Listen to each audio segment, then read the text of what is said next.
Zlurpcast!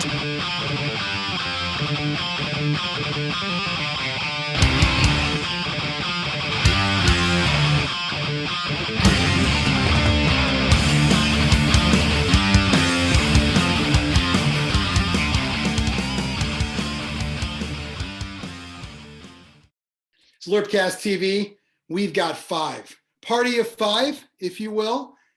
We've got Biran wearing all of his Adepticon medals. Stolen Valor. Some of those you earned. Two I earned. One I earned, one I kind of earned, and one I totally stole. Yeah, Stolen Valor is on this show.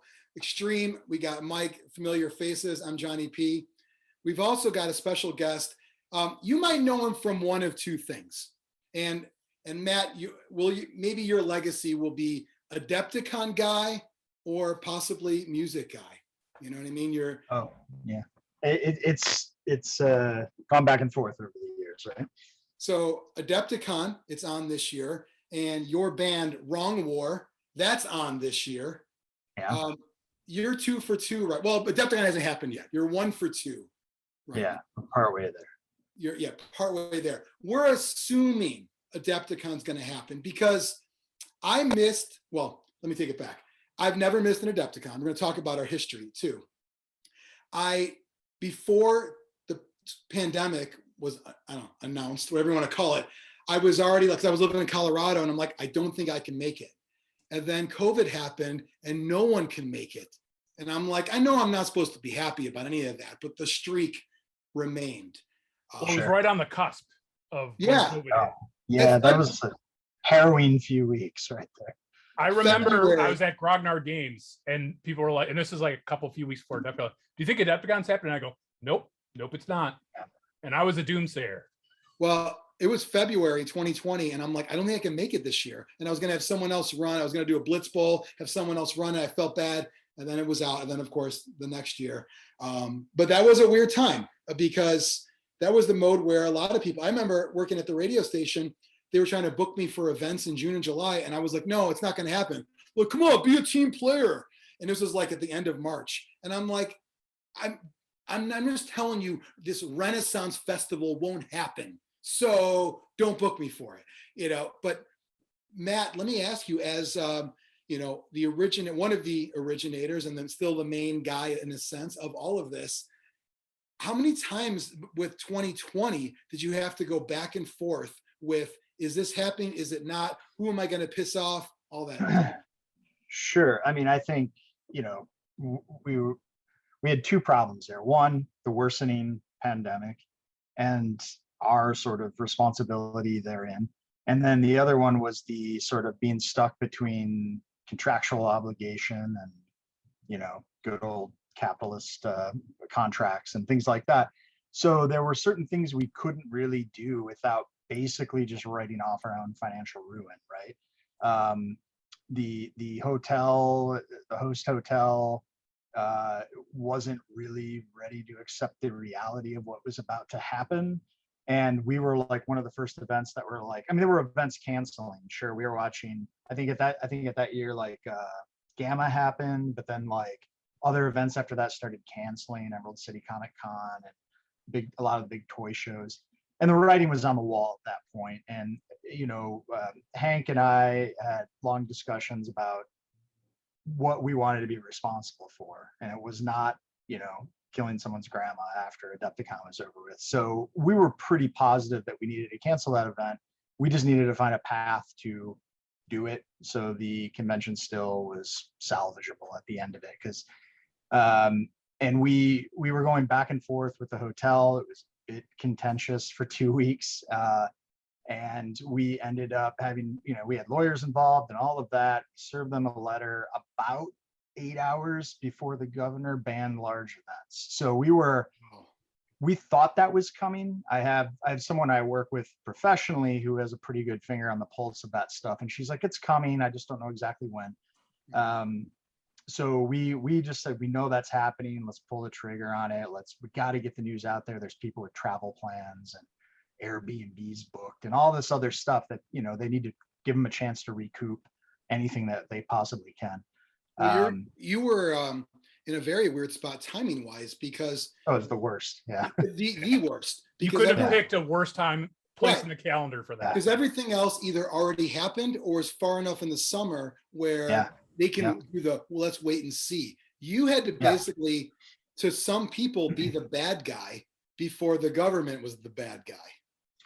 Yeah, I mean, we were right ahead of that. So I mean, like, you know, we needed the cover essentially from the state to get us out of, you know, where we could enact these like force of or act of God clauses within our contracts. That's interesting because I remember hanging around at Grognard's, we were discussing. I go, you know what? I think they got to wait for the government to kick in because otherwise, you guys, that would have been a tough legal battle. Otherwise, wouldn't it have been?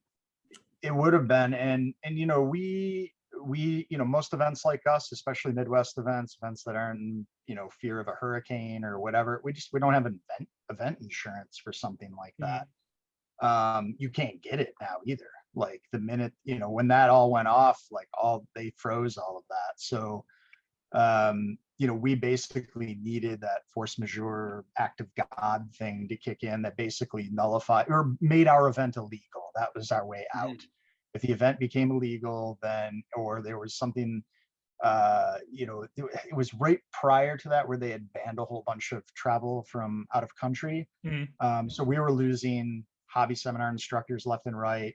We were about to lose Games Workshop, Mantic, all these other companies that come from overseas. We were about to just lose all of them. Not to mention, you know, rightfully so, some of our volunteers are like, I don't know if I can make it, you know, like you know, I live with my grandmother or whatever, right? So, or I'm a historical war gamer and thus 85. Yeah, I'm, you know, already over 50, right? And I think, like, you know, we were just losing people left and right, out of travel bans, out of fear, out of whatever it was. So I mean, like, the event was every day getting more and more difficult to see a path forward or reality to, not to mention it just wasn't responsible to do it. So that's just crazy. Like, I just think about that time and how weird everything was, and then on top of all that, having to basically be the decision maker of the first major gaming thing, you know, if not, I mean, normally one of the biggest, but really more importantly, the first, and having to set the stage. And then, you know, there was a little think bit about of the time frame where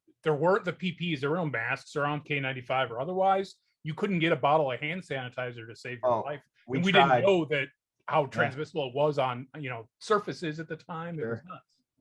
We were trying to get, you know, well, let's get hand sanitizer stations, and we just couldn't at that point. It wasn't going to happen. So, like, there was just no real path forward for us at that point. And I would say there was a solid, you know, 10, 12 days where, like, we were basically looking at bankruptcy in the sense that, like, if we cancel and we're on the hook for all of these contractual obligations with the hotel, it's game over 4 times over, right?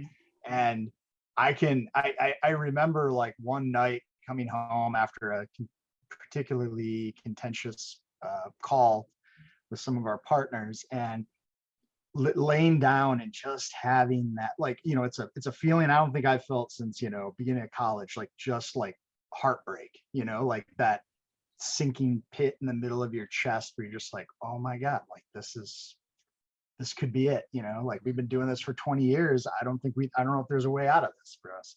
And I know it's hit a lot of other, you know, businesses, events, etc. And I fully know the hospitality industry was just a bad scene, right? Like, they didn't want to accept that reality, let alone think it's going to drag out for 2 years, you know?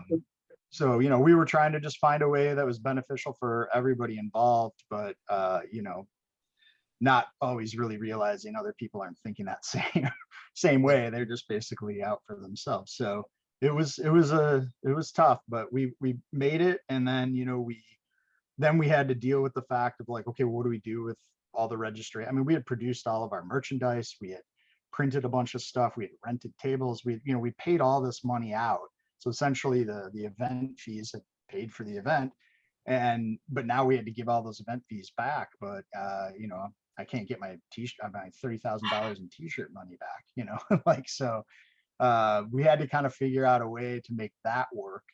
And we asked, you know, we sent out a big survey to all 6,000 whatever attendees, asking them to, you know, choose an option, cash refund, donate to the convention, or since we always do these swag bag things, if you want your stuff, including any merchandise, hoodies, shirts, pub glasses you might have purchased from us, shipped to you. We'll ship it to you for the cost of whatever it was, plus a little bit of a shipping fee.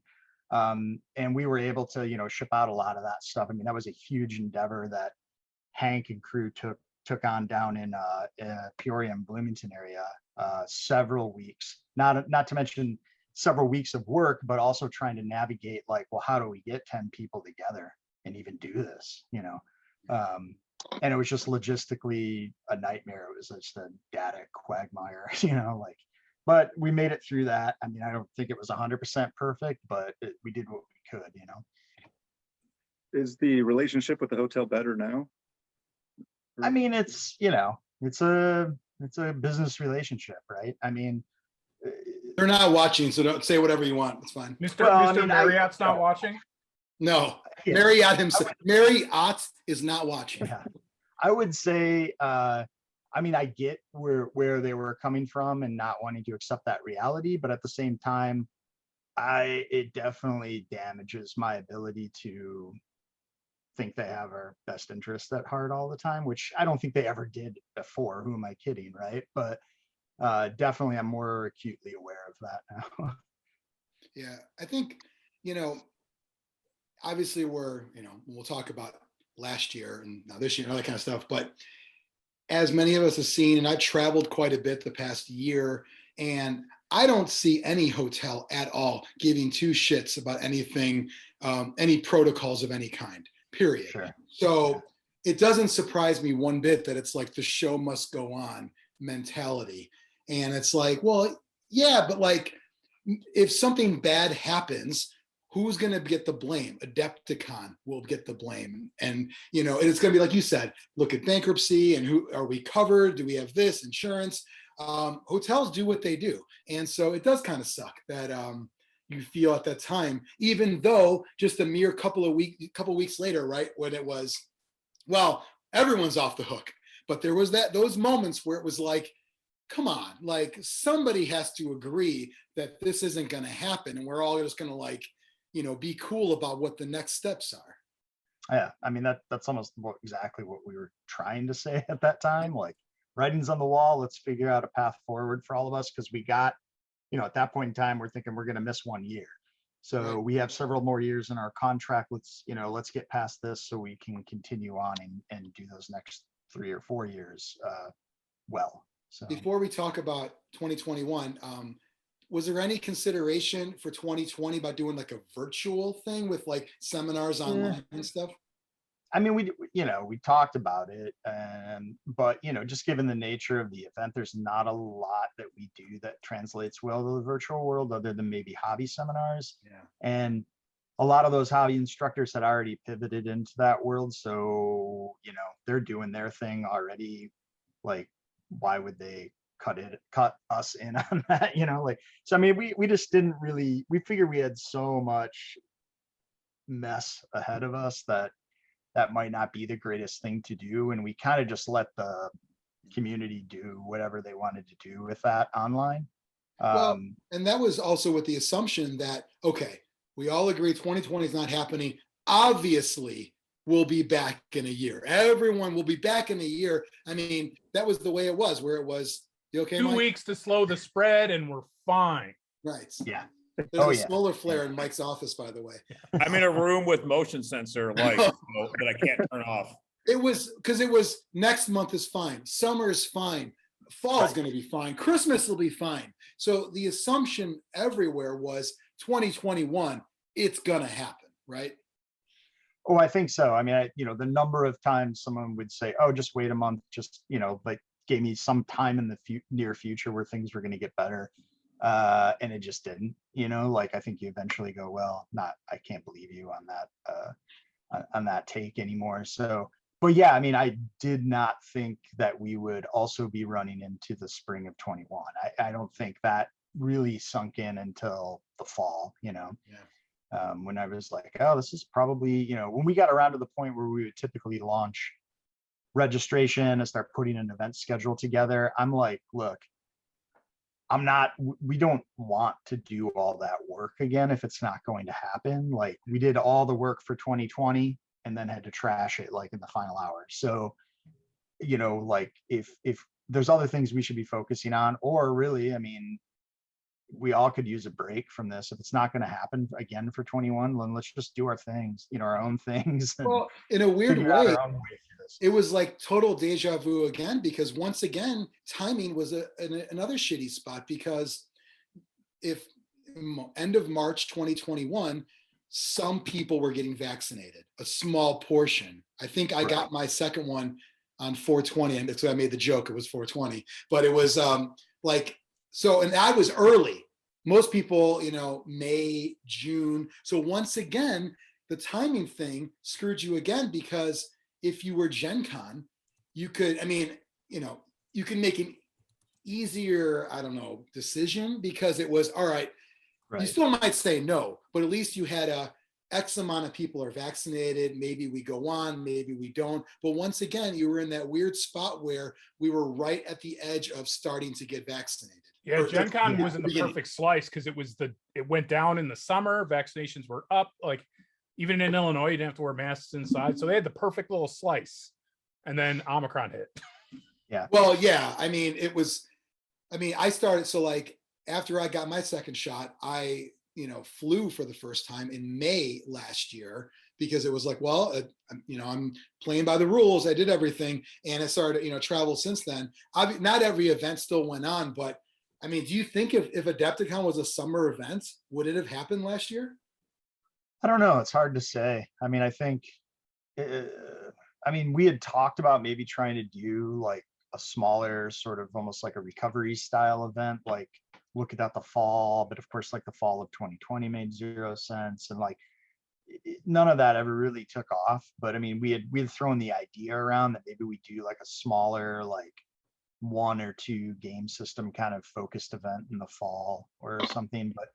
But no, I mean, there wasn't never a long enough time for us to like be able to plan that and feel confident that it would actually be able to happen. So it's weird. Like, I think that would be cool, like a retro Adepticon, you know what I mean? Where it was like, yeah, it would be like old, you know, old school, where there's only a handful of things going on. However, I would be willing to bet that the majority of attendees, especially the most vocal ones, be like, do it right or don't do it at all. You know? Yeah, right.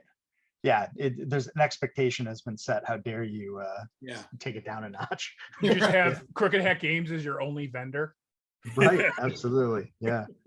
Crooked Hat and we just run like you know, a 40K gladiator tournament. That's 40K gladiator. Well, I will recommend you also do an overnight Blood Bowl tournament, just like way back. Just in the bathroom though. That's the only room they get. Because that was one of the first and second years. I remember playing Blood Bowl with Mike.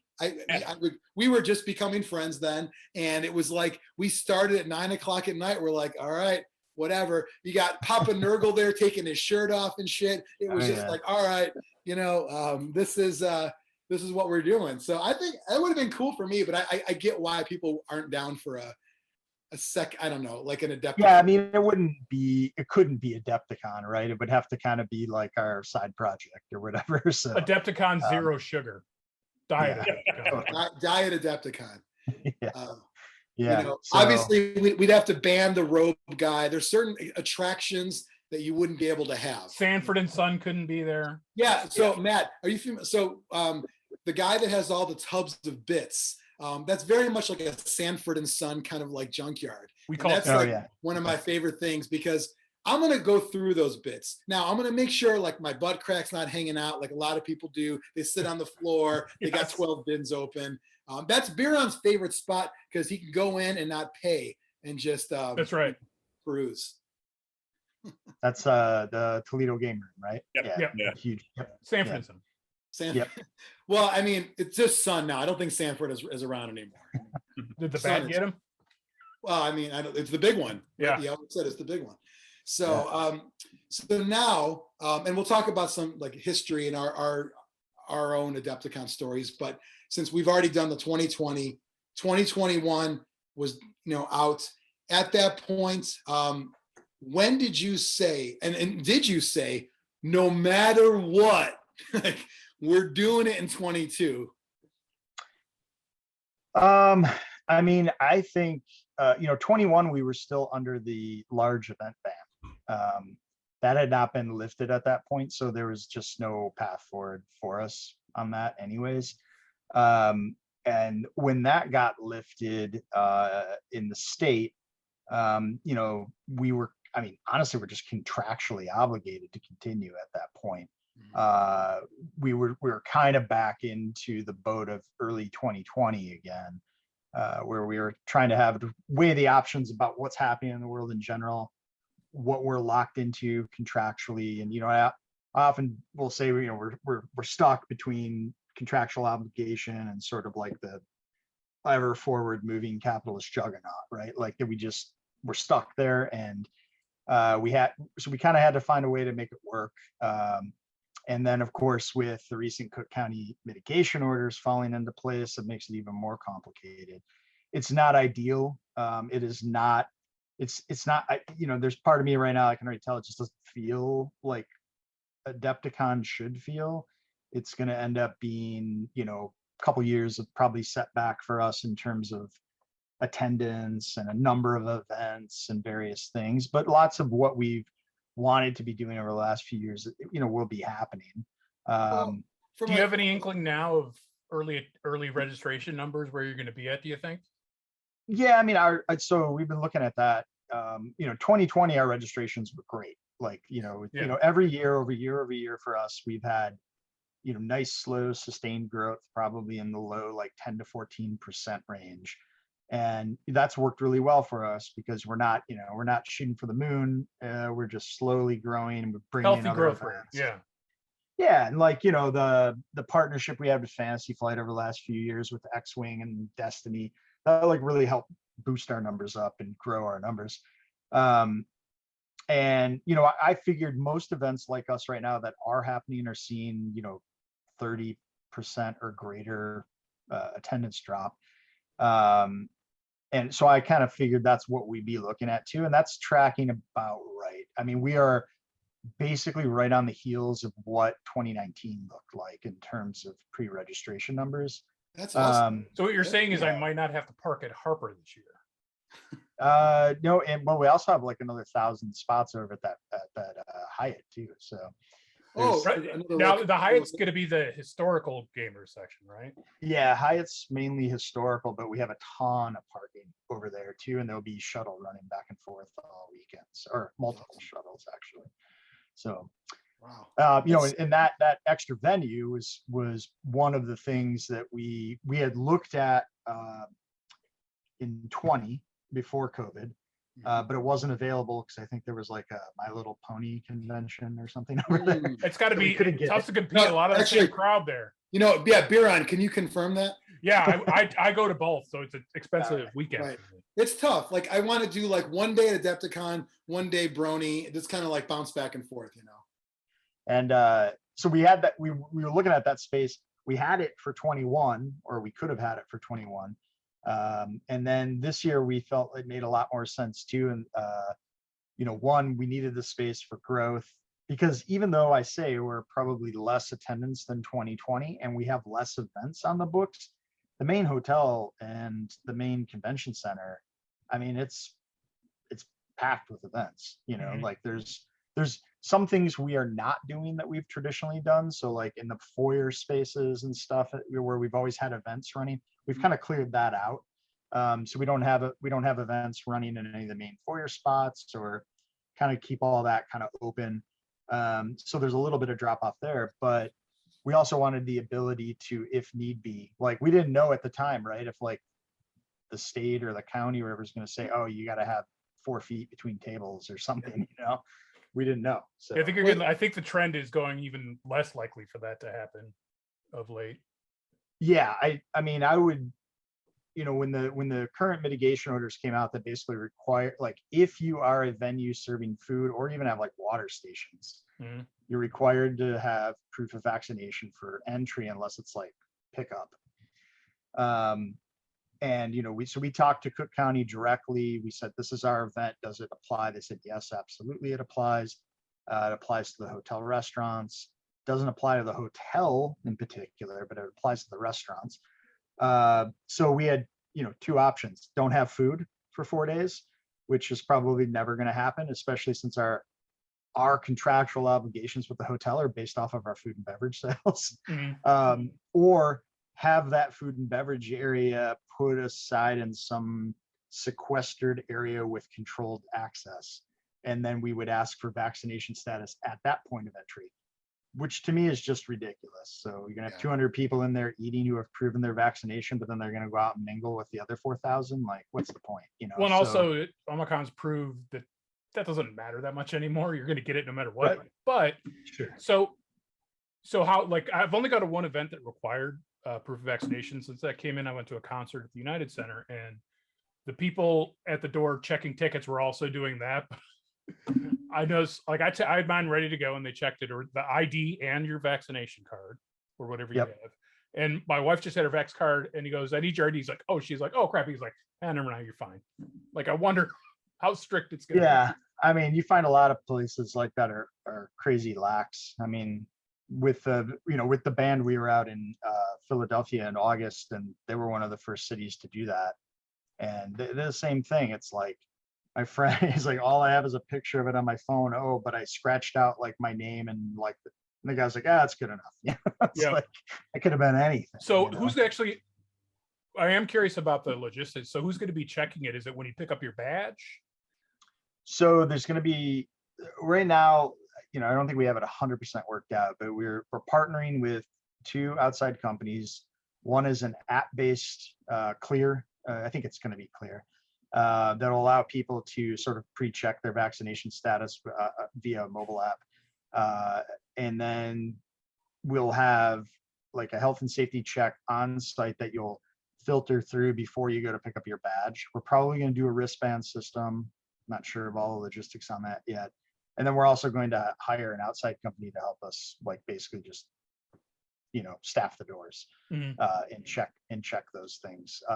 Now that's only entry into the convention center proper, because we can't do that at the hotel side. Because the hotel is not governed by that. So, well, if they're at the hotel, they are going to the tournament or the convention. So most likely, but we don't have 100% of the room block there. They don't let us. Oh, and I just remember, I wasn't thinking. Of course, people could just walk in. I completely forgot that. Obviously, we still have. And I heard mention of a possible discounted vendor badge to go in the vendor area. Yeah. So, I mean, I think one of our strengths over the years. The open we just had open door policy, like, and that's, very much sort of like,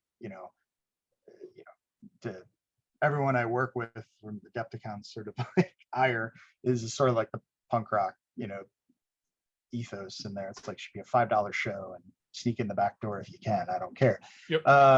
So, but that's always been a huge win for us, I think, because there's a lot of local people. I can't tell you how many people I've had contact, my kids getting into this, or my brother's getting into this. Can we just come up and take a look? Yeah, sure. And I figured, for every 10 people that come up and look, if 1 or 2 of them end up, buying a badge in a year or 2 and playing in some events, great. And it's also great for all the exhibitors there. I've always loved that, because you can have, significant others, family, check it out, take a look. Did you ever think, though, that this year, because of the checking and vaccinate, that maybe we don't do that? Well, we're not. We can't do it this year. So everybody entering the convention will have to be badged and go through. Oh, okay. I missed the term. I thought you said somebody at the hotel could walk in. And in order to facilitate that, we're just going to have a real, like, base level, like, $5-10 kind of like shopper's badge, good for all 4 days. Basically proves that you got through the health and safety check. Won't let you register for any events, but hey, wander around, play demos, play pickup games, shop, do whatever you want, right? So none of that will change, other than there'll be like just a small fee to cover the health check, help us offset the cost of people staffing the doors, and then the badge costs us a few bucks to print too. So, and do you think the plans will be, if, let's say, all right, COVID's kind of over, blah blah blah, that would lift and it would be fully open again down the road? For this year, for 2020? No, I'm thinking like 2023, 2024. Oh God, I hope so. Yeah. Yeah, I mean, And just to clear it up, that they're not trying to scam to get more money out of you. It's still an open event. well, yeah, no. As soon as the health and safety check thing goes away, it goes right back to the way it was. Absolutely. I know that's a big reason a lot of people label Adepticon as their favorite con, because they could bring friends who are only partially interested. Yeah, without a barrier of entry. Yep. Yeah. You know, and I don't really see a lot of events do that. I mean, like other events, you know, I've always had a $10 shopper badge or something. So and going up every year, it seems too. Right. And I'm looking forward to getting my badge and then my card on the other side, and just kind of like, you know, like Wayne, like a Wayne's World kind of, just making sure we're all cool here. Biran's going to do it with his medals. Yes. Do you want to quickly touch on that? So I love the medals. I love that you went from plaques to medals. And Biran wears them all. It's very much though, like you have, Biran, a best painted award. Yes, that was a manipulated gerrymandering, if you will, to get that award. You actually used the name Gerrymander, I believe, on your badge to get that one. That was the name of my team, the Gerrymanders. So and the other one, so that's only partial, because I did paint the team and they didn't look terrible. The other one that is false was best defense in Blood Bowl, which is only partially false because I did not give up a single touchdown. But you didn't. But I didn't play any games either. So 0 touchdowns. I mean, that's a loophole, you know. And I'm glad to see the mask and vaccination. That's going to be strict. However, award winners who win them when they shouldn't, leave that to the TOs. That's something that Mike has to like somehow not lose sleep over. Right. And the one I got legitimately was in Destruction Derby. Windy City Warpad, whatever it was called. Let's get the name right of this. By the it's way, also the only event I'm currently signed up for. The game doesn't even exist anymore, and I'm still running that. So, but it's so let's talk about our own kind of history and kind of, I think it's a fun like thing to look back on, that this is something that, and Matt, feel free to jump in if you hear any kind of anything that's needs some extra or something that doesn't sound right. But I remember, so I knew Todd through Crooked Hat Games, and it was, you know, basically hey, there's a convention going on, but it was mostly like a couple of 40K tournaments primarily. And I enjoyed 40K, but I didn't want to play in any tournaments. So I went and checked it out. And I think I saw you and, was it Jeff? You and kind of early Jeff on. Shua, Jeff Shua. And then I just kind of, I don't know what it was, but I was thinking like, this is going to keep getting bigger and bigger, because even though it seemed like a small vendor area in a couple of tournaments, I was actually shocked at the amount of people that traveled for, and again, it sounded naive, but it was just like, oh, it's a big 40K tournament, or a couple of them, but the people traveled, and I'm like, there's something to this. This isn't a normal, just a tournament. Mm-hmm. And did you know at that time that there were, like, we're going to have every game that somebody wants to do something, we're going to do it. We're going to have a shit ton of vendor. We're going to do it. Like, Games Workshop is going to be here. Yeah. How did you know, if you did, that it was going to be bigger than it was? I mean, I think, you know, every year, like we were very Games Workshop focused in the beginning, right? And so the first couple of years we were partnered with the Ides of March convention here in Chicago.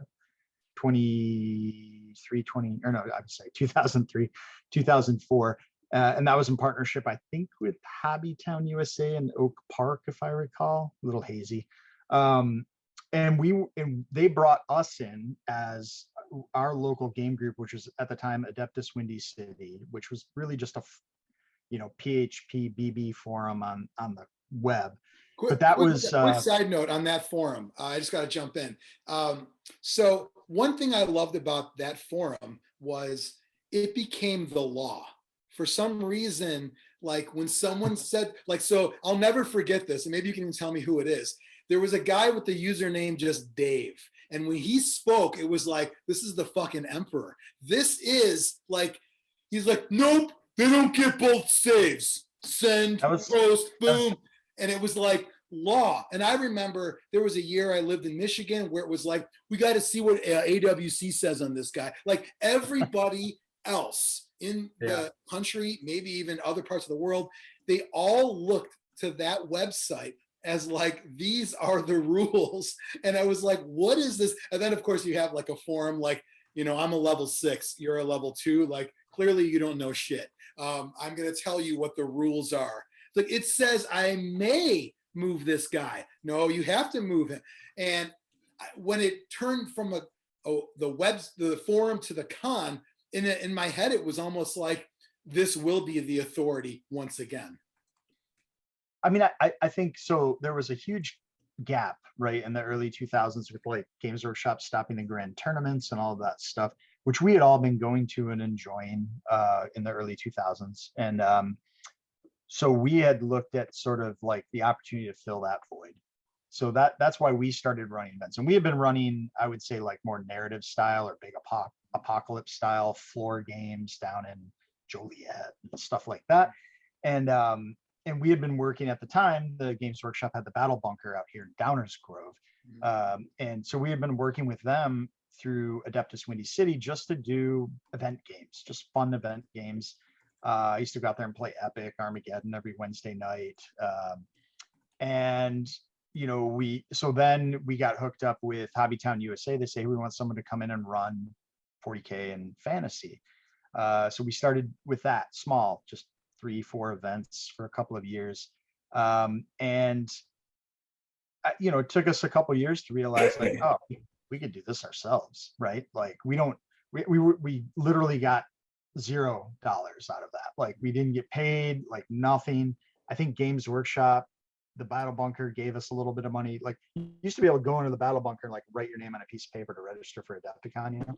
Yeah. And so we took, I don't know, it was like we had maybe $1,000 between all of us when we first started this. And we, you know, that third year, we were like, let's just go on our own. Like we can do this. Still primarily Games Workshop focused, and probably that way for several more years after that. Maybe 2006 or so is when we started looking at like Flames of War and War Machine and a few other events like that. And that was pretty much because Games Workshop kind of broke up with us. We had this relationship with them, and then they basically, like, you know, it's like running into X at a party and just nobody wanted to talk to each other. And like, is that because so, like, they probably considered their games days as really great success? I've been to a bunch of them. They're okay, but no, they suck. They suck. Well, I bet they thought they were amazing and were like, we don't need this. You know how it is with them. I mean, there was a big change in personnel, and nobody knew what the other people were doing previously, because we had all these deal, you know, kind of backroom deals with them for, you know, support and train. And we have, you know, we brought Paul Sawyer out, I think, second or third year of the convention, right? And then all of a sudden it was just like, who are you guys again? You know, like, and we just like all those lines of connections were severed, and they didn't come back around for a few years. So in that void, we're like, well, hey, if that allegiance is gone, then what are you up to, Privateer Press? What are you up to, Battlefront? And we, at that point in time, made the conscious decision to expand into other events, which only, you know, was absolutely going to make us grow at that point. Yeah. And, you know, then we just sort of kept at that model ever since. I mean, there's kind of no going back once you open those doors, right? Well, there's no, I mean, but Games Workshop eventually came back around and got interested again. And everyone was playing. I mean, that was the time where I think a lot of people were I don't know what you want to call it, because, you know, Games Workshop, obviously many of us got into the hobby because of them. But, you know, when you're trying other games, War Machine, whatever, it makes you realize there are other things out there. Sometimes they're better, sometimes they're not. It's your preference. So in a weird way, I think the con also mirrored what us as gamers wanted anyway, regardless of the relationship issue. Just, oh yeah, we should want to see other things there. Right. Yeah. I mean, and if you looked at, you know, we weren't trying to be a grand tournament, you know, like we had realized early on that our strength was going to lie, say, like in the crazy 40K team tournament and things that like traditionally had never been offered in the grand tournament or the rogue trader kind of scene. So we realized that would be our focus, would be these sort of like more team-based events. Well, that's the signature event, right? The I would 40K consider, tournament. Yeah. I would consider that our flagship event. And, Age of Sigmar is basically now moving into that realm too. They've done a 2-person doubles tournament for years, and now they're moving to do a 4-person event, okay. more styled after the 40K one. What I loved about the team tournament, I've never played in the team tournament, but as someone who generally plays, GW games on a more casual kind of basis, I don't need to watch a tournament. I don't need to go walk through because I already know it's crowded anyway. I don't need to do all that. Right. But the team tournament is a spectacle. And so Yeah, sure. I will walk through and still try to obviously, be mindful of things because I want to see the display boards. I want to see the costumes. I want to Ted and the Golf Rockers bringing Orgasmatron, and these kind of things. Like, I want to see what people are doing. And I don't know any other Games Workshop level event that I care about enough to look at something. Either I'm playing or I'm not playing. But the team tournament is become a spectacle. And I don't know if, when you realize that I would argue I do the same thing, but with the 30K Horus Heresy. Yeah, I would say those guys take their painting and stuff so seriously. They take it very seriously because those guys are more. It's a fictional historical game, basically. Right. That's more of a, like when we joke about what shade of Dunkel Gelb did you use on the uniforms? Well, the 30K guys do that for that. Yeah. Yeah. I don't know. I mean, Jeff and I ran that team tournament. We sort of, the genesis of it was with us. And then, we probably ran it for, 8 years, 9 years. And then we started to slowly kind of hand it off to a new crew. And then it's been handed off again to another crew at this point. But the bones of it are still there. And I think, the 2 things that happened was us like embracing the fact that Adepticon was going to be more of a social gathering event than it was going to be a tournament. And that we were going to not focus on the hyper competitive singles style event. Like we're still going to have that, there's going to be a place for that, but that's not our focus. Like we're not going to have a 2-day single player beat stick GT event. We're going to have a 2-day team tournament that's going to be spectacle. People are going to make crazy displays. People are going to come in costumes. People are going to, because that's the stuff people will work 14 months on, and well, that's the con, right? I mean, if you didn't, 100%. If you didn't, make that the mission statement, maybe it was a few years in, whatever. Like to me, that set it apart from a tournament. Why do I need to go to a tournament? Yeah, I can walk around for free, but why do I need to go if I'm not in it? So even though I went first, every year, it wasn't like I have to go. I went because I was down the street. It wasn't to me until like maybe 06, 07, where it felt like, and it's not to be in, but like this is a real con. That's not, and nothing insulting. No, I think you're right. I think, by that point in time, we were pushing 1,000 maybe, or 800, 1,000 attendees. Starts to feel like a real convention. And I think the 40K team tournament used to be such a bigger part of the convention as a whole because it, we were running 75, 80 teams, that was almost half of our attendance was playing in that event. Now it's like maybe 10% of our attendance, or maybe even less than that, That's crazy. I didn't realize it was such it's still that many teams, but to me, it always felt like everybody. The most we've ever done is in the 128, 130 range. But, you're talking 528, 530-ish players, and that's less than 10% of what our attendance in 2020 would have been. That's for sure. So that's awesome. I'm still like, I think it's so cool that it is. I mean, is it safe to say the largest tabletop convention in the US? Is that a true statement? I think I think that's true for quite a long time. Or miniature, I should say miniature, not table. Miniature focused, yeah, for sure. I think so. I think there are events that are running larger single style events, like whatever the LVO is doing on single style 40K is, we're never going to do that. They're running 600 players or Well, something. not the mission statement, right? Right. So I mean, I think there are larger single style events and all of that stuff, but I think as a whole, and in some ways we I wouldn't say we invented it, but we definitely refined the blueprint around that style of event.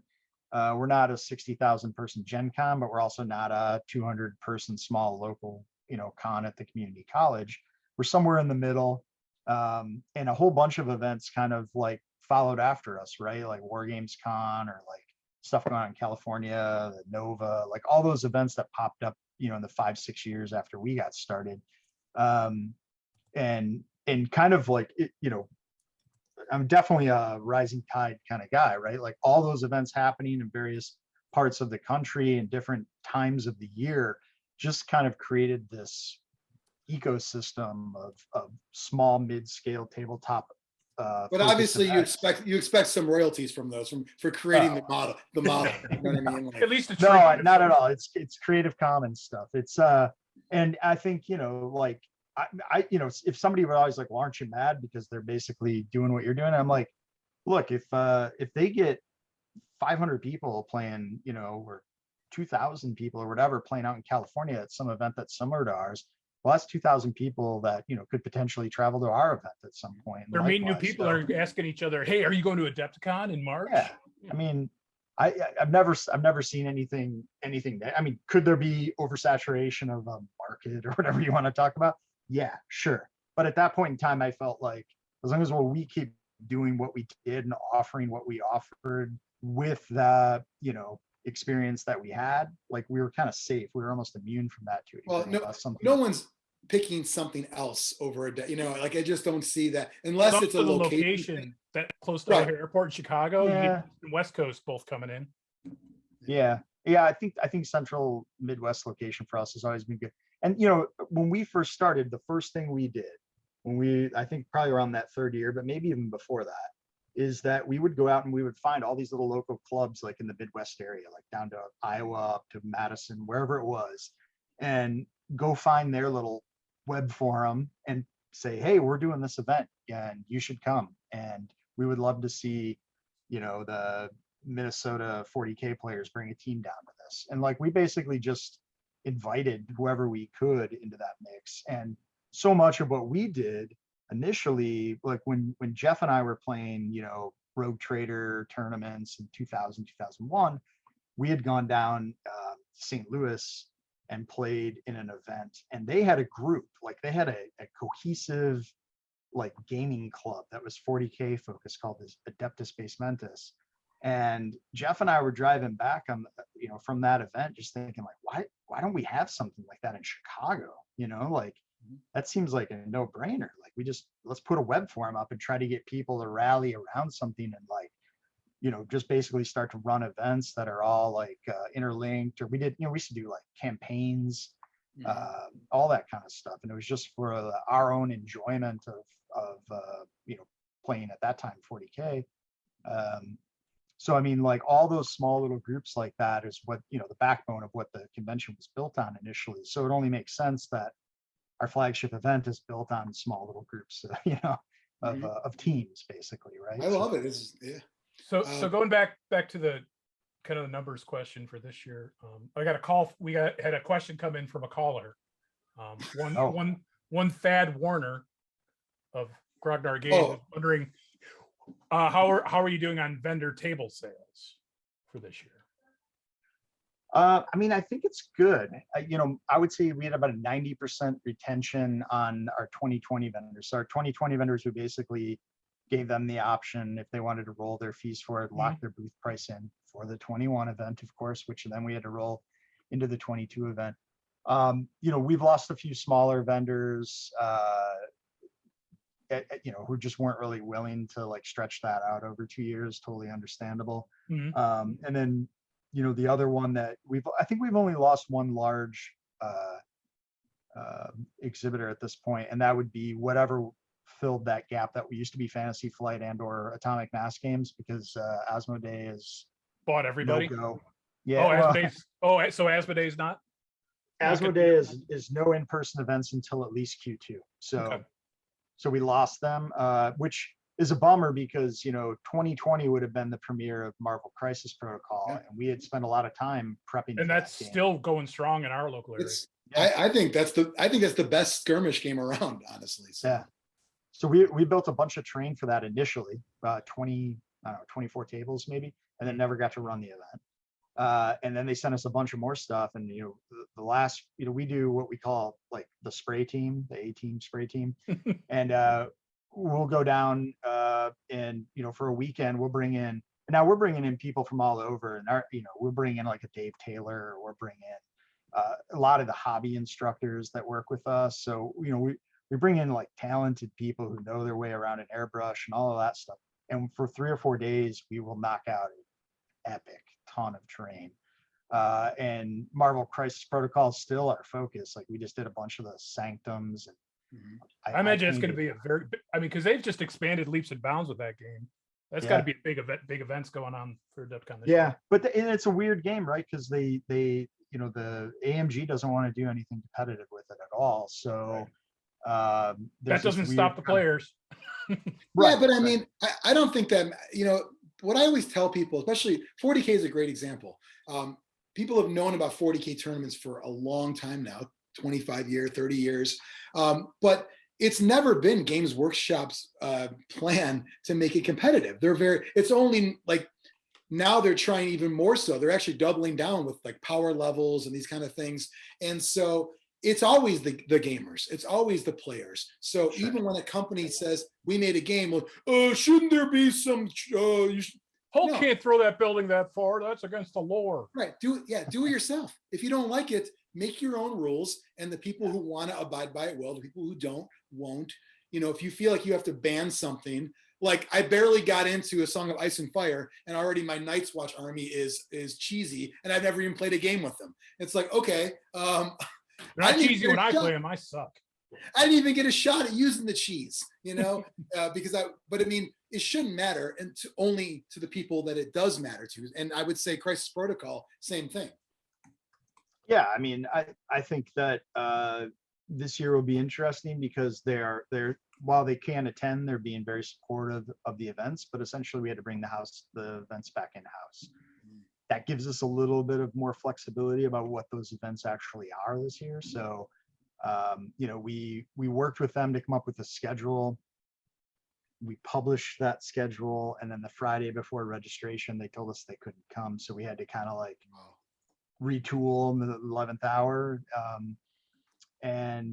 But that Marvel Crisis Protocol is a game that I would consider like, my partner Hank and a lot of the Mike Tisdale and the people that work with him down there in Peoria and Bloomington, they love that game. Like Guild Ball was their thing for a while. That was the hot game. Was it at 2019 or 2018? When did that blow up? Yeah, they were all playing Guild Ball for a minute, and now they've all switched into Marvel Crisis Protocol. And that's when you go down, it's that or maybe a little Necromunda these days. But when I'm down there, that's pretty much all people are talking about. So. Wow. Not me. I don't have any of that stuff. Xtreme, you've said before, Adepticon is your favorite gaming convention. Still true? Still true. I think you mentioned something there that I had never put that label on it, but you said it was more of a social thing than other conventions, and I think that's part of the appeal for me. And it feels like it's more focused on actually playing the games than all the other stuff. Some of the other conventions have. But one of the other things I really like about it is I never like the space, like walking from one event to another. I don't feel like I'm being herded like cattle. I just feel like, I have room to do whatever I want. Nothing's crowded at Adepticon. Well, especially since they moved to the Renaissance Center. Yes. Yeah. Yeah, that space has been great for us. I mean, we're kind of like hit the ceiling in terms of like local spaces that can accommodate that kind of thing. Like I was going to ask you about that. Is the next step up Rosemont? Well, I mean that brings a whole other sort of Biran, no spoilers. Let him.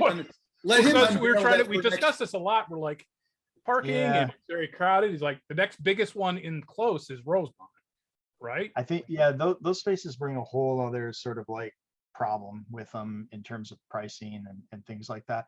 The good news is the Renaissance is adding a fourth. Yeah, they're adding a bunch of stuff, aren't like a go-kart track thing and a parking garage and a Yeah. few other things. Who knows when that actually happens? Yeah. So I mean, Wait, there's going to be go-karts at Adepticon in the future? well, we got a laser tag this year, so yeah. Yeah, tell me about that. Is this the first LARP event there? And how many coronaries of overweight gamers are we gonna have? You got to sign a waiver.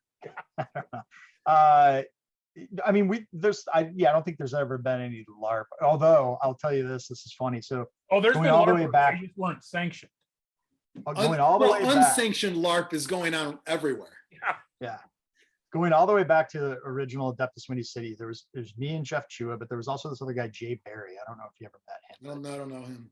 He was living down in Hyde Park, and he was playing 40K with us at the time.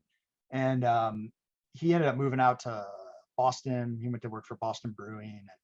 And he kind of was out really right before Adepticon, maybe the first year or two. Like, he was never involved with Adepticon proper, but he helped us build the initial registration system that we used the first couple of years, because he's also a programmer. And but I would say up until maybe 2019, when I'm testing the web cart and I want to run my initial test and phase, I always register him with his email address, and I register him for the Warhammer 40K LARP, which is a fake event I make. And I always print him a badge, even though he doesn't come to Adepticon, that says Jay Barry LARP coordinator. But just to mess with them. fictional until this year. Now it's gonna happen.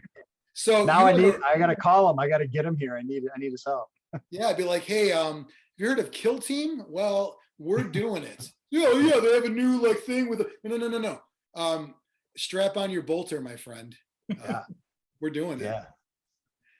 So yeah, that's happening. I think they did that out at PAX, maybe. That sounds like already. something PAX would do. Gross. Yeah. So I don't really know too much of the details about that, other than I hope it's not too loud for the events on the other side of the wall. Well, and that's the other thing, that you go to a place like Gen Con and there's just, the hallway gets jammed with like cosplayers getting photos taken, and you can't move.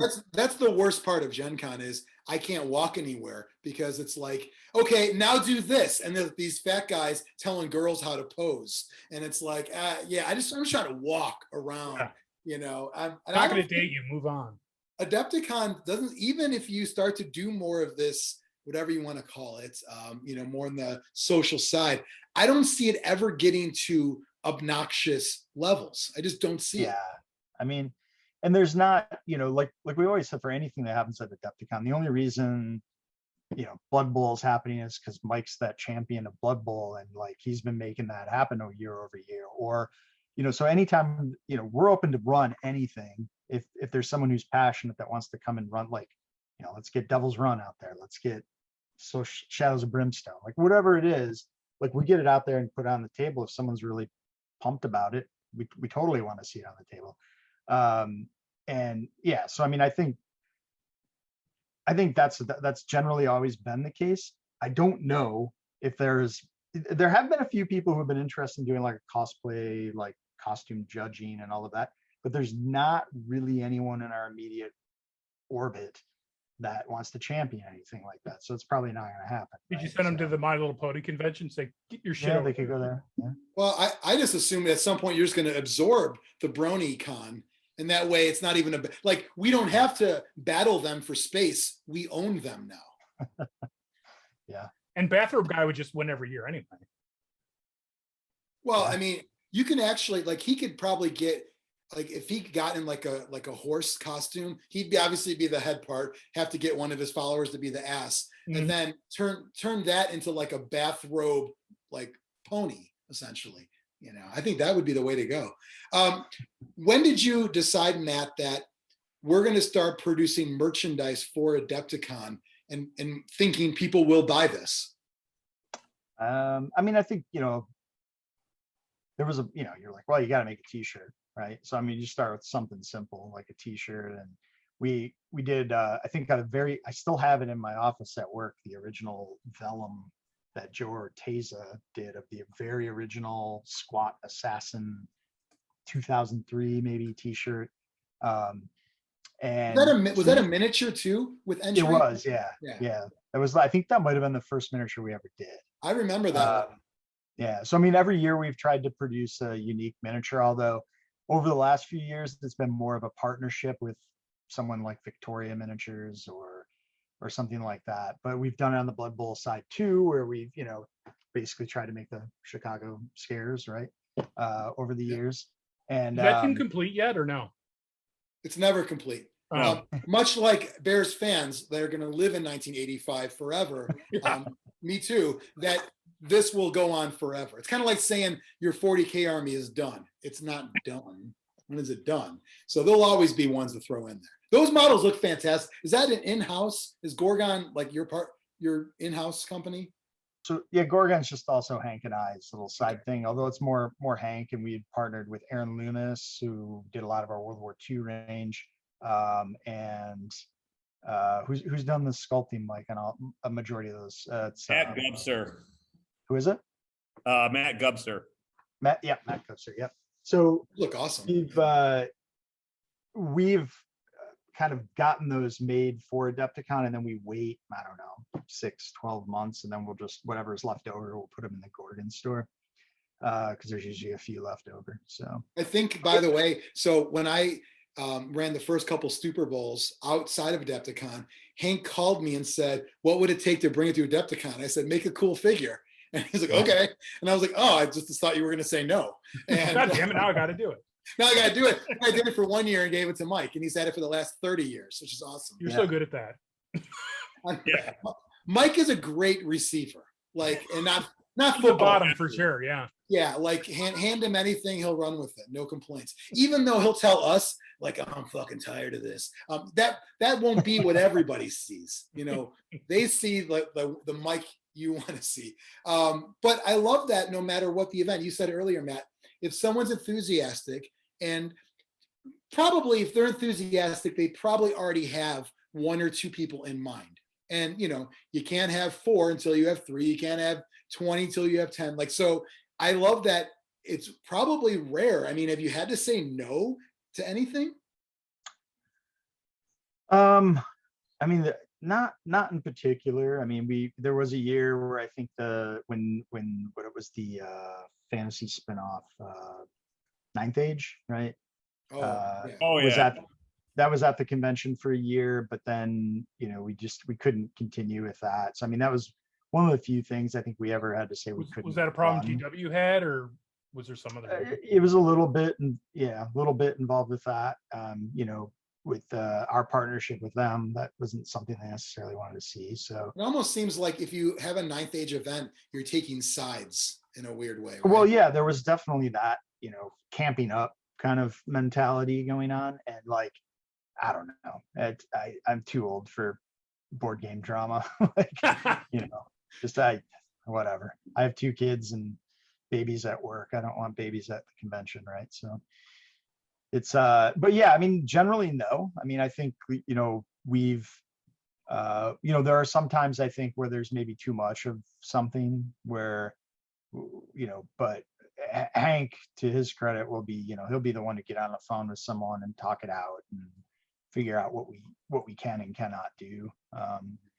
And I think maybe the only thing we really say no to on a regular basis are some of the hobby seminars, because the hobby seminar schedule is kind of pretty curated. And how does that work? Does somebody say, I want to do one on this? Well, we don't have necessarily what I would say public submission for those, because Damon Drescher, who's been running that for a few years, he knows everybody, right? Like, and he's got personal contacts with the hobby world at large. And so he's got a list of people that he can go to and say, do you want to do some classes? So it's a little bit curated. So it's very curated at this point. Yeah. But that said, we'll have people email us all the time, say like, hey, I'd love to do this, or I'd love to run this kind of type of seminar. And, sometimes that works out, sometimes that doesn't. There's not a lot of openings on that side of the convention generally. Like I know Uncle Adam has done some events there. Yeah. From Tabletop Minions, and I know those come out real quick. Yeah, he did some YouTube. YouTube, Yeah, how YouTube, yeah.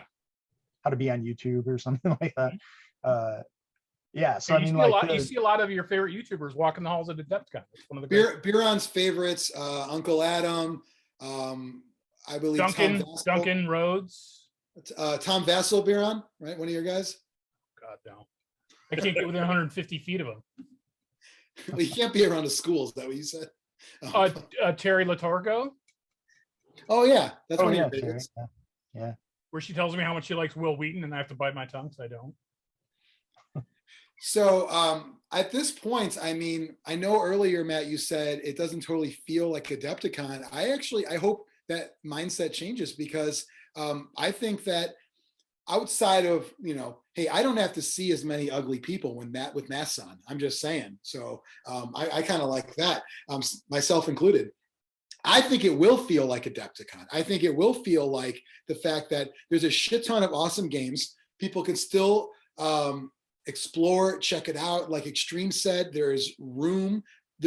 Unless you're sometimes like when you're in a tournament, you might be a little confined. It's not like ever cramped, but if you're actually walking around, it is very open. And like Biran said, it might be, and by the way, I call him Biran because it's Brian, but people misspell Brian brain. But then one person in particular, he actually misspelled Brian Biran. And it wasn't a typo. He thought that's how you spell Brian. Right. He's like, well, I don't know. I don't know how to spell people's names. I'm like, well, if you think his name is Biran, then his name is Biran, or Nirab backwards. And but it always feels different than every other convention. Gen Con is cramped, and it never feels like it's for me. It's just huge. Yeah.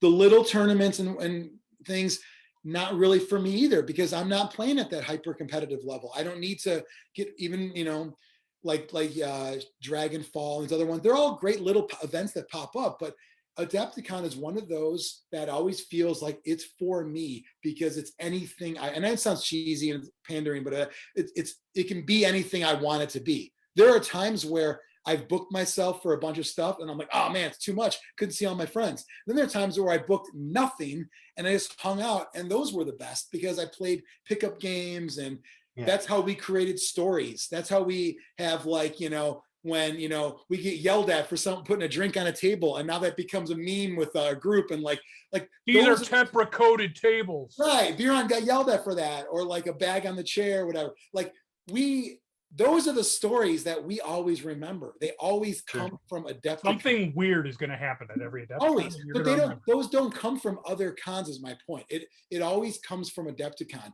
Like, so much so where Zlurpcast, I mean, we've been doing various incarnations for 10 years, over 12 years. There's always Adepticon episodes. We don't do that for anything else because there aren't the same stories. And so I truly feel there's going to be its own, like you said, Biran, it's going to be its own stories for this year, but I have no doubt, to me, it's going to feel like every other Adepticon, because I think it will be when you get there. Like for me, like the pain of the logistical planning of it ahead of time. Not only is it difficult this year, but it's also really hard to get re-engaged after having 2 years off. Because I mean, like, for me personally, that I've been going on 20 years of doing this, Adepticon gets in the way of a lot of things, right? Like, and for the last 2 years, I've been able to just do my own gaming stuff. Like I've been playing in first edition AD&D game, and then running some other games, Deadlands, Forbidden Lands, AD&D, or 5e D&D. We've been gaming like twice a week, and like I have, it's been great. Like just being able to kind of do your own thing, never having the opportunity to have a break from Adepticon, like only getting a few months off and then having to like kick back into gear again. Repeat, rinse, repeat, rinse. It was really nice to have a break, but then to like have to fire that back up, and that's not just me. Almost, I mean, maybe Mike can talk about it a bit too. But I mean, like a lot of people I know that have been long time event runners at Adepticon are really kind of slow to get back on the horse. You know what? My family likes me around now. I'm gonna pass. They don't. Well, not you, Mike. No, mine is like, get your ass out of the house. Yeah. All right, guys, I got to take off because it's starting to snow. So drive safe, Mike. We'll see. Right. Bye, Mike. Thanks, Matt. See ya. So Adepticon, the one thing I love about it is I've done like like JP, where I've signed up for a bunch of events and then signed up for none. Because even though you can go for free, as long as you don't do events, I feel that I should pay because I get that much enjoyment out of it. But that's the con where I could play no event scheduled and still have a blast all 4 days. Yeah.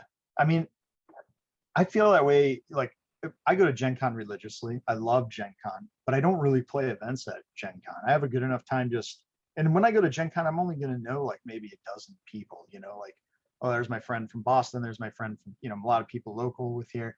And we'll go down with a small group and we'll play our own games at night. And I basically go there to shop, like, let me just buy a whole bunch of stuff in the exhibitor hall, fill the trunk up and done. And I will play events, but I don't go there with that as my main focus. But the difference is like when we get to Adepticon this year, and it's not just going to be 12 people, it's going to be hundreds of people, right? And like a lot of that feeling, I think, will come back. I always get really burnt out on Adepticon, like, February, beginning of March. Oh my God, this is beating me down. I don't know if I want to do this anymore. Then we get to the event, and I, even though it's stressful as hell at the event, I generally have a really good time. I was going to ask you, what do you actually, when Adepticon's going on, what's your day like? He wants to know how much you get paid. I believe What does it pay? No, I'm curious. Like, what do you even get time to do any events you'd want to do, or you just problems? It rarely. I've tried to run one game a year, and I've taken a couple. Like I took some, airbrush classes with Aaron Lovejoy or Caleb Wissenbach or something. But generally, no. Like it's usually just run around putting out fires like all the time. And then that usually chills out around dinner time. And then I can have a pretty relaxed evening. And, those are the kind of evenings where like, nobody wants to go to bed, like everybody's hanging out, sitting around. Well, at that point, once the con starts, your team takes over. To a degree. Right? I mean, my main focus is on, the table layouts, where people need to be, who's registered for what. Most of the so you're okay. I didn't realize you were still like that nuts and bolts, for lack of a better term. I do everything. 100% of registration is me. 100%. Wow. Is that control freak? No one else can do it, right? You think? A little bit of it is, yeah, absolutely. But I mean, I've definitely come to the realization that era is over. I mean, and that's why we did the team tournament for so long too. I think Jeff and I had super control freak syndrome about that. I'm the same way. It's a weird kind of thing to like, either I do it all or I give the whole thing away. I have a heart, and I don't, the same with like real jobs too. Like I don't do in team settings. So like, but you say you are when you do the interview, right? Of course. I say I'm a multitasker and I can't even do one thing at a time, let alone, but I know when it comes like the technical side, that will bog you down because you're trying to make sure the cart and all that stuff, which I can't even imagine the headaches that cause. Obviously, when it comes to a level of finances that it's at, that would be super stressful for me. If I were you, I would when Adepticon starts, kind of like, all right, I need a couple of lieutenants to kind of like I need to just kick back, because at a certain point you can't have fun, right? Oh yeah, absolutely. And Hank deals with a lot of that stuff. Jeff is more of like, the on point reg guy. He's handling all that. He's got a crew there. So, I mean, we have like our old kind of guard that have helped us over the years. And most of that stuff runs relatively smoothly. We got crew out of Ohio running prize support and exhibitor hall stuff. We got, so, I mean, but it's not a very big crew, right? I mean, you're talking 15 to 20, what I would consider like critical people. And then, maybe another 100, 120 people running events and helping out at Reg for a day, or break down tables on a Sunday or something. So it still really is the core running the day to day. And still, I just, it's awesome to hear. And not that I want to see you overworked, but like the idea of how involved you still are with all the day to day. Yeah. I mean, I know my time's coming. I know my time is coming. And there'd be a point where I just want to sit on the porch and drink a lemonade and let the world go by, right? But I think that at some point you could probably like almost like so I used to run the Chaos Cup Blood Bowl tournament, and then I eventually I did 4 years. I joked it was like public service, step down, but then I remember telling Katie, Mike's wife, I said, we'll have a transition year. I'll do all the pre stuff, but on the day of, I'm out. I'm going to play and I don't want a single question. She's like, no problem. Yeah. And that was me like phasing out. I could see kind of like you doing all of it, but then on day one of the con, you don't know me, everybody. So during that transition of Blood Bowl to Chaos Cup, is that when you realized doing spreadsheets was more fun than playing Blood Bowl? No, it's when I already realized that I'm not good at playing, so let me be good at something, and making people happy, in a tournament was it. But yeah, so Matt, you think that time might come where it's like a handoff on the day of? Oh, I think there's something coming for sure. And like, but I could see that like, let's say tomorrow I just have nothing to do from the administration side or registration side of Adepticon. I would still go down to spray team and paint terrain. And I think I definitely would run events, like I'm never not going to be involved, but yeah, for sure. I mean, I think there's a point in time where, all of us need breaks. All of us need getting older, seeding it to the kind of next generation of people who are going to do things. And like, so, I mean, that'll happen for sure. And will like your kids take over Adepticon? I don't know. I'm sure they want a YouTube channel really bad, so maybe they should take this over. I don't think so. I think Hank's kids are probably a little more primed for that, like since they're older and kind of in the mix already. Yeah. And his two older boys do a ton of stuff for convention. Oh, wow. I didn't realize he had older kids. Yeah, that's and he's got one that just started college. So yeah. Wow, the family business. I love it. Yeah, oh yeah. Well, Hank's whole like 3-car garage is basically like a Adepticon bunker down there. Plus we have our storage facility in Bloomington next to Knuckle Duster. So like those two places, like it's going down there. It's a bit overwhelming how much stuff, like we literally have it's like two semis long of just like floor to ceiling, 20-foot high racks full of terrain and tubs and you name it. Like the amount of stuff is like, it's crazy. It's crazy that obviously you do music too. Does it feel like a band kind of environment? Like, I think I'm primed for it a little bit in that way, right? Like I'm in doing more music stuff since I was like in late high school and traveled with bands and all of that stuff. So like that mentality is similar in a lot of ways. Like the idea we've got these essentially these two semis, where we're going to like our big festival and we're the yeah. Somebody's gonna move the half stack, all that kind of stuff. Yeah, it's well, you're your own roadie too, which kind of sucks. So you're you're the singer and the roadie. That blows. But like a band, when you're at Adepticon, girls throw their panties up. Yeah, they're just 4X in size. Well, yeah, I mean, obviously the girls love the Adepticon, hosts, of course. It's much like any band, the chicks like the singer and the guy from Adepticon, So anything else for you guys at Adepticon? So do you have a lot of the like 2020 swag stuff that you're gonna be selling at Adepticon this year? Yeah, I mean, so a lot of like some of that stuff got shipped out when the event was canceled. People who wanted it, we put up a 2020 kind of merch store to help us, recoup some of those costs. Sold some of it there. I'm sure there's some stuff left. I mean, that was probably like the nicest hoodie we ever made, nicest t-shirt design, one of the nicest. It looked great. So it's the first year, like Hank's been trying to get me to like not do a black t-shirt for about 5 or 6 years. And I was like, okay, let's do like a dark gray. Okay. You got to know your audience though. What do we want? What is you want something that doesn't show pit stains? Right. Yeah, what is most slimming? That's that black shirt. It goes good with my idea to avoid masking by having a chicken finger in my mouth at all times.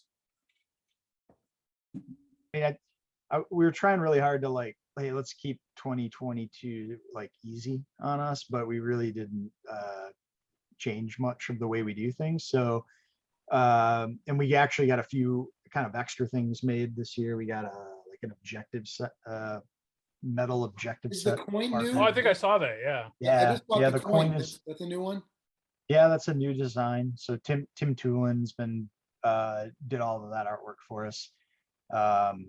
So we'll have all the basics. Plus, one of the other perks that we kind of are in the process of assembling right now is that anyone who donated their registration fees from 2020 to the convention, or made a donation through the PayPal link or whatever we had for a while up, got entered into this thing that we just called the Ancient Order of Adepticon, which originally our plan was to throw some perks to those people in 2021. Well, it moves into 2022 now. And, you know, it'd be a few small things that we can do just to show our appreciation. They'll have a special badge that'll like show they can them get it's into the champagne room, basically. Right, the Ancient Order room. And we've done the little lapel, brass gold lapel pins for year over year that come in the swag bag. We've done a special one for that, for the Ancient Order. So there'll be 2 pin badges this year. One will go to those people. And then we also had it's like a little, like a chibi kind of like mechanical robed, Adeptus Mechanicus kind of looking archivist that we're calling it, that we're getting made also for those Awesome. people. There may be something else too that's slipping my mind, but Pretty cool. so we've done a few small things like that for them. One of the other big things we've always done at the convention has been those like badge upgrades and swag bags. People love that stuff. We've given away insane things over the years in our partnerships with Cool Mini or Not, Privateer Press, Games Workshop, whoever it might be.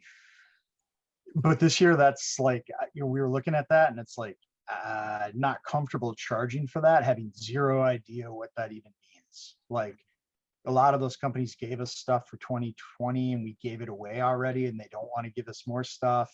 A lot of those companies are having supply chain issues like everybody else. So we kind of had to just sort of pump the brakes on that a little bit this year. And like, I just wasn't comfortable charging people for a VIG upgrade and then like being like, oh, here's a model, here's a Hobbit model from when Lord of the Because Rings. it's always been kind of a staple that I've noticed when someone's walking around with a big box, whether that's like ice and fire box or like a battle foam like hard. Well, there was that art case from GW that one year. Yeah, there's just like those moments where it's like you see a bunch of people with the same thing, and so in your head either you missed out or like, and then it reminds you how much value is in it. Because when you're doing registration, I get it, you go through everything, and when you start to add all the events, you start to realize it's a lot of money. And some people say, well, I don't know if I need that, but then when you're there, you're like, ah, shit, I should have got that cool thing. Well, I think people have realized over the years, like, oh, you buy into the VIG and then you can sell all that stuff on eBay and basically recoup all of your Adepticon costs. Wait, I mean, I think gamers a lot sell of that stuff they get stuff and they sell it. I don't know. No, that never happens. Don't ever go to the Games Plus auction in the one after the spring, because it's like half of it's Adepticon stuff. Oh man, so I'm excited. I can't wait to go. I think that it's going to be great. I love to hear that your attendance numbers are roughly where they were, maybe a little less than just 3 years ago. Because I was thinking it's going to be like half when I first heard we're doing it. There's a mandate. Yeah. Some people get pissed off on that kind of stuff, So yeah, I mean, I think we got a bunch of strikes against us. The plague is still here. The mandate's in place, so vaccinations required. That's going to just ruffle feathers. But I mean, I think at the end of the day, we may see a few more people back out in the final hours than we typically would, request refunds or whatever. But, if you look at our initial entry into that Renaissance space, that first year we were there, 2014 or 15, our pre-registration numbers were, I think, like 1450. So wow. Incredibly low. Yeah. And we survived at the Renaissance that year with 1,500 pre-registered. Because that was that first year, because I remember when it was moving there, because it was in Lombard before that, right? The Westin and Lombard. Yeah, and because every year, I think Marriott and Schaumburg originally, right? There was 3 or 4 venues before that, but yeah. Oh, okay, maybe a couple like that. But it was like every 2 years we were switching venues. Yeah, I remember that thinking like how cool that was, because it was, well, obviously it was still in the Chicagoland, but it was just the idea that, man, like that's pretty cool. Like you keep like aging out of like the next space, and Yeah. knowing that it just grows like that. And I remember even when it went to Renaissance thinking like, okay, like obviously this is it. Like I'm saying that to myself because now you're at a real convention center. Granted, it's not like Stevens or whatever, but then I'm thinking now that that's getting filled up, I'm like Biran said, what's the next step? Are we going to be at McCormick Place one day? We've honestly, we've been to those spaces. We've toured them. We've looked at them. We've talked to the people. I don't think it makes a lot of sense for us, honestly. And like, you know, I think Hank and I have this discussion all the time. It's like all volunteer run event. There's only so much we can really do. I would rather do an event well and not be able to really have everybody come, as opposed to being like, hey, everybody come and then let's just drop the ball. So, I mean, I think there's a limit for our event of what we can and cannot do. And I think I have often felt we're close to it, but then we always kind of go past it. So, well, that's the best way to look at it. And to your analogy earlier, that is the punk rock mindset. I mean, wouldn't you rather kick ass at the Metro than sell out at something huge? You know what I mean? So I think it's great to be the best. Or you know, play the basement on the north side of the city. You know what I mean? Like, right. Yeah, I mean, I think that's, but I think it works for us, you know, and we found a way through it, but it definitely, every year it becomes challenging. I've often said too, like for every 100 attendees we add, there's some problem. There's one problem within those 100 attendees that, you know, could be bad or take a lot of time to deal with or whatever. So it just becomes more and more work as the convention expands. So scaling back a little this year, I think no problem. I mean, in terms of survivability of the convention, no problem. In terms of you know, maybe slightly less crowded hallways and exhibitor halls and tournament rooms, actually probably a good thing this year, right? So I think all of that stuff is fine. I don't think anybody had any you know, I don't think anybody thought that we would be back just right to where we were before all this insanity happened. I think this is going to be the first Adepticon where I don't get sick afterwards. Like, maybe, you know what I mean? If you think about it, I know it's kind of crazy, but like I've always been like careful with germs and everything. But the fact that because it's mask and vaccination, right? Yeah. Okay. Yeah, as of right now, that is the mitigation order. I have a feeling you will eliminate con crud with this. It's possible. I mean, well, because con crud might actually be stopped by the mask, unlike Omicron. Yeah, right. Just FYI, I've updated my Adepticon registration to include the objective set. Nice. Okay. Just because he was here? No, because you mentioned it, and I go, that sounds cool. Sold it. Now you just have to play a game that uses those objectives. Like there's only a handful left. There were 52 left when I bought mine. Out of are they gold? They're like the GW ones. They're the metal like coins in a little. Are they gold? I don't know. Out of $30, they're not. Okay, because that don't spoil it. I was gonna jump in at 30. I don't own any gold. I thought maybe they're made out of Bitcoin. Yeah, right. He printed them up himself. I love it. I'll have to upgrade to those as well if it's there. Guys, anything else for Matt on Adepticon? What about the hotel bookings? Do you have any visibility to how much of your block has been taken, or they're still available? Oh yeah, it's been gone for quite a while. I mean, again, I'm sure some people will bail in the last minute and all that kind of stuff, but I mean the hotel I think was sold out in like minutes. Yeah. Wow. How big of a block do you get? Do you know off the top of your head? I want to say it's about 90% of the hotel. Like they have some deals with, I don't know if it's the Westin used to have it. I don't know about the Renaissance, but they had deals with like airlines and stuff where they had to like hold so many rooms in case, you know, so. Yeah, I think I like that there's always a block. I don't, you know, of course it's like a lot of them are like 4 nights, man, you know, you got to like make sure you're going, but the fact that it always sells out, it's like, man, it's, you know, perfect setup, you know? Yeah, I think any drop off is going to be overcome by pent up demand because people are just jonesing for an event like this. Yeah, I think that's kind of what we figured. Like when we started thinking about, okay, well, 2022 is probably going to happen. what do we think our registration numbers are going to look like now prior to the mitigation order and prior to Omicron? I think the answer is different. But I think that's what we were thinking too. We were just like, well, this is either going to be like insane because people are like going on year and a half, 2 years of like nothing like this, and like people are ready for it, or it's going to be a disaster because we're still in the middle of it. Yeah, I've been watching the numbers, and I think if the numbers hold out, we've already peaked. So if it goes down, who knows where we'll be by March? It might be very good. Well, then we find another Greek letter for the next one. Yeah, as long as it doesn't offend anyone, because that's why we had to skip all the way to Omicron. Is that why it was Omicron? Because the next one was going to be Z. What's wrong with that? It's the president of China. I know, but it was a letter first. So, all right. Well, I'm looking forward to it. One thing I always wanted to ask, because I remember the last year it was in Lombard. They had like in the hallway, they had these amazing, you guys had these amazing dioramas and stuff. Has that gone away? Because I remember seeing like, there was like the cathedral room of a battle barge miniature diorama set and stuff like of that scale in the hallways. Has that gone away?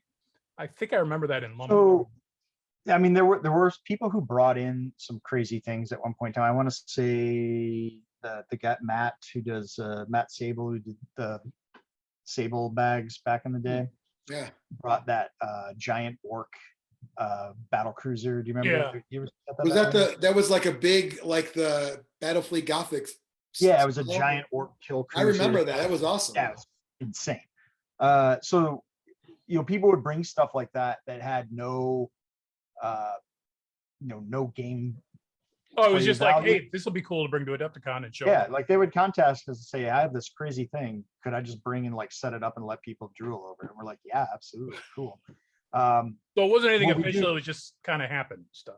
Yeah, and what we do now is, so we've done it with the 40K side. We're going to be doing it with the Sigmar side. We've done it a little bit with the Privateer Press side, and we kind of do like our own kind of whatever they call it, armies on parade kind of style thing, where we kind of pioneered this on the 40K team tournament, where when we would get down to determining best appearance, and we would have a list of qualifying teams, and then we would figure out, I don't know if it was like 15 or whatever, and we printed out a little scroll for them, inviting them to participate in this thing on Saturday evening, where we would line one of the hallways with all the crazy display boards and everything. And just, it was just like an army showcase, you know? And then what we would bring in is, we would bring in some of the hobby seminar instructors to kind of rank their, I think it was like, there's 10 armies, they ranked them like 1 to 10.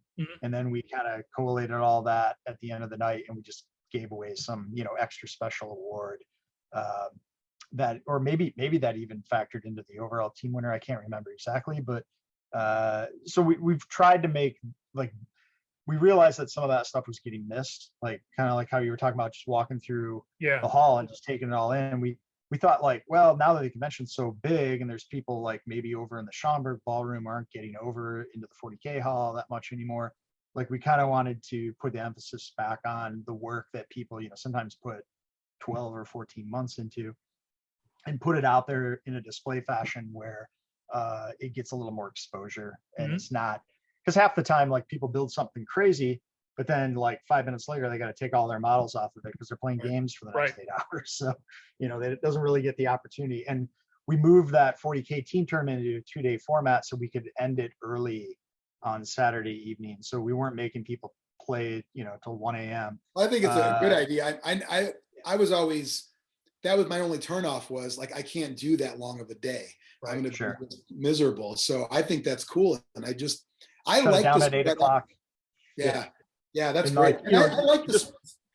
Embrace that social thing. Let people hit the bar and exactly, not feel like all I did today was just exhausting. Give them a little bit of a break. But the spread out nature of Adepticon, I do like. I get why people say, well, I don't get to see everything. Have you thought about, I know a few years ago you were experimenting with like those apps where it tell you things going on. You thought about like push notifications, like, hey, there's a big display going on here kind of thing? Yeah, so I mean, when we first started doing mobile apps, we used guidebook, and there was a lot of limitations around what you can do with push.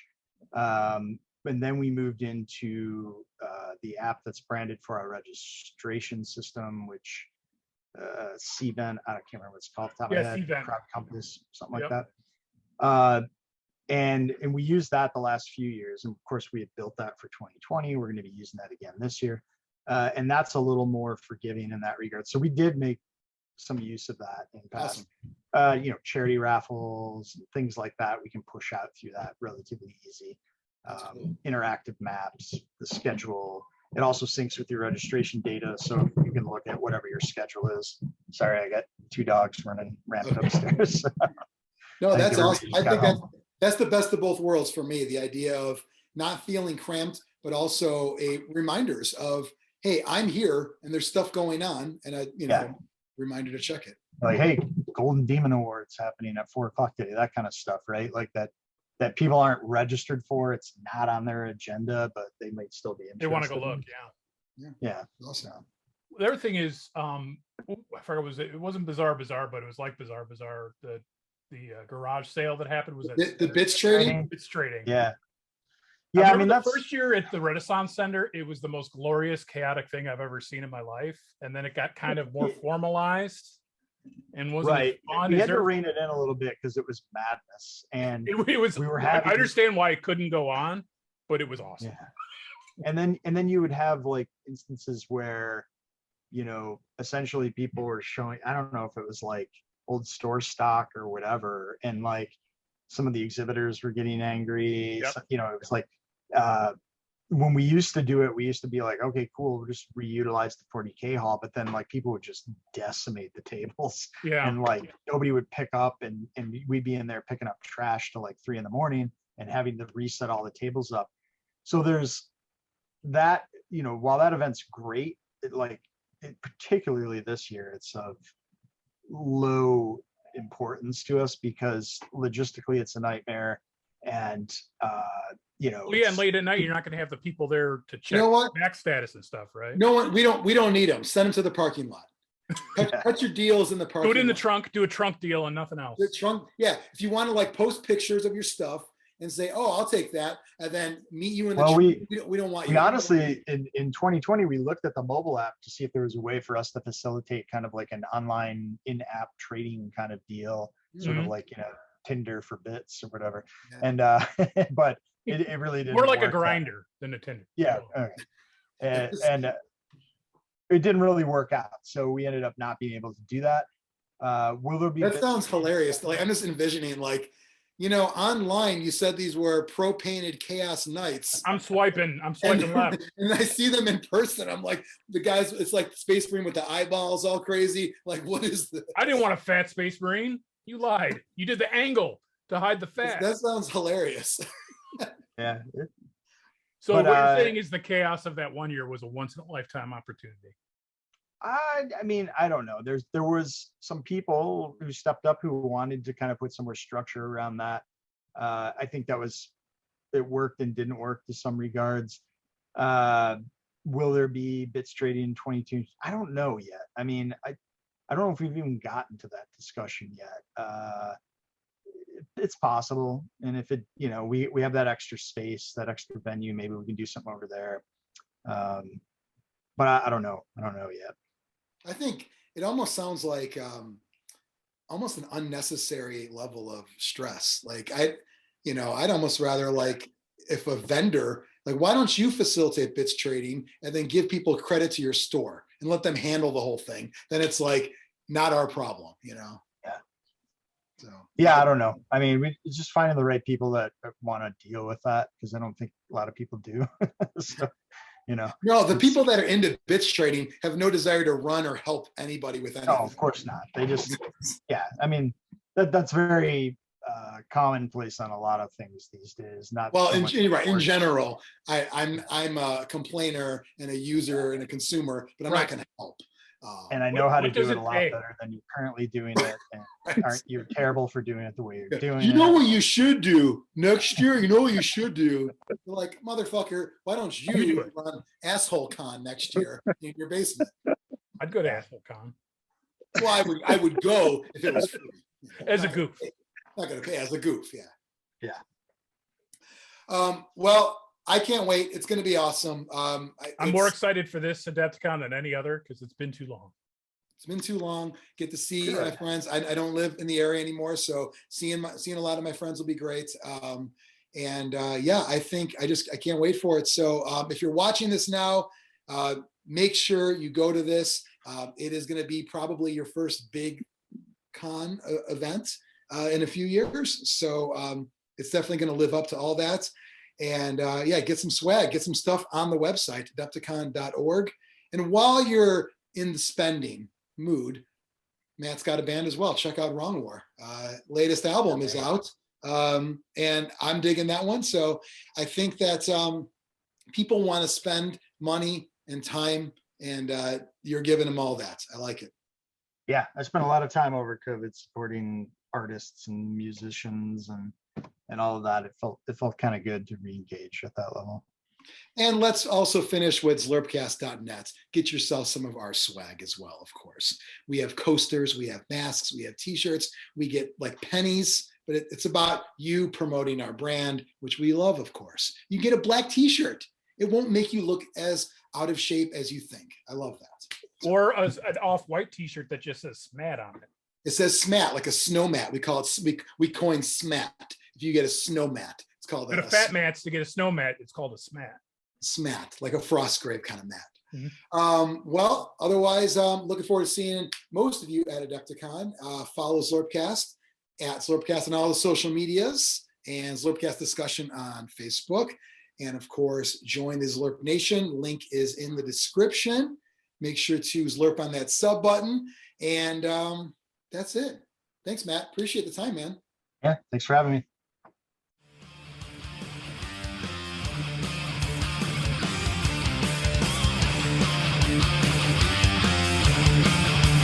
Zlurpcast!